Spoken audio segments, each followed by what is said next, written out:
Certainly we saw a drop off in a number of industries, in particular in places like restaurants, movie theaters, places where people go to do things in groups. We saw large declines there, but the declines overall weren't as great as we were expecting.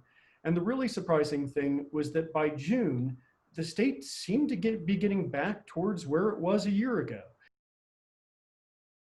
It doesn't seem like we're seeing that all across the country, but certainly in New Mexico, we are seeing direct evidence that those federal supports, that federal stimulus package, really kept New Mexico as a whole going. And now by June 2020, in-state retail spending is back above where it was a year ago, which is really remarkable.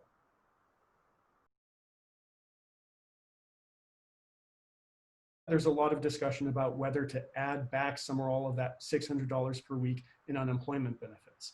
If we do get a significant stimulus package, I think New Mexico can expect this current trajectory to continue. So I think we can continue to see New Mexico climb back out of the hole and regain its footing.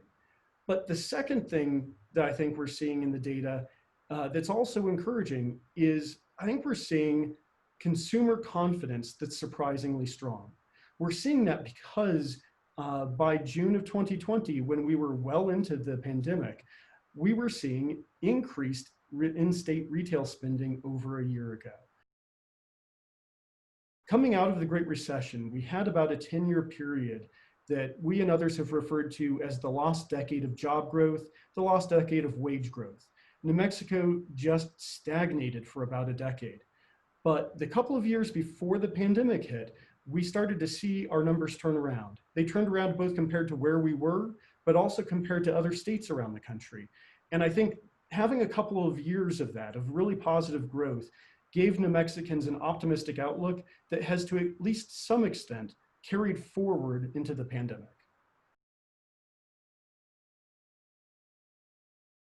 Two of the largest declines that we saw in match taxable gross receipts across the state were in food and accommodations and arts and entertainment. It makes sense. People aren't going out to eat. Even without the restrictions in place, a lot of people would be inclined to stay home, maybe occasionally pick up some food from their local restaurant. So because of the pandemic, obviously people aren't going out to eat as much. That was offset to some extent by people overbuying at the grocery store. So that helped offset it a little bit. But where we saw the largest decline was arts and entertainment. Obviously, entertainment venues that are designed for groups to come and gather and enjoy an experience isn't a good venue during a pandemic. So that took the largest hit, and we saw declines across the state in that. New Mexico is remarkably resilient. No one projected that we were going to bounce back as quickly as we are. We need to do what we can to stay on that trajectory, and we're doing that at a state level. We also do need some continued help from the federal government. We need another round of stimulus support to keep the upward trajectory that we're on. But this really shows that New Mexico's upward growth trajectory that it was on heading into the pandemic, although it faltered a little bit, it didn't completely stop it. And that's the silver lining that we're finding out of this. We have a lot of anecdotal information that we have a lot of interest from companies in expanding in New Mexico and coming to New Mexico for the first time. But these reports also show for the first time through spending data that we are recovering and that New Mexico is doing remarkably well and that this doesn't have to be a deep lasting recession.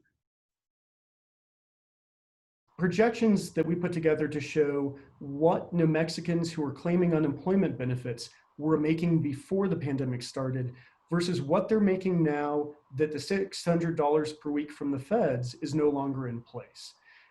Before the pandemic, this group claiming unemployment benefits was making in total about $70 million per week.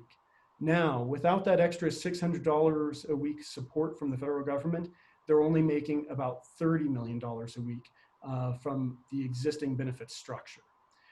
This is a real problem because while the people claiming unemployment were essentially kept whole by that $600 per week, now that it's no longer in place, there's going to be significantly reduced spending power.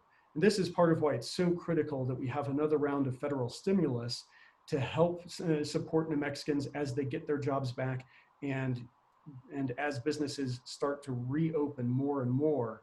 Until businesses are really completely reopened, we're going to continue to need a little bit of support from the federal government.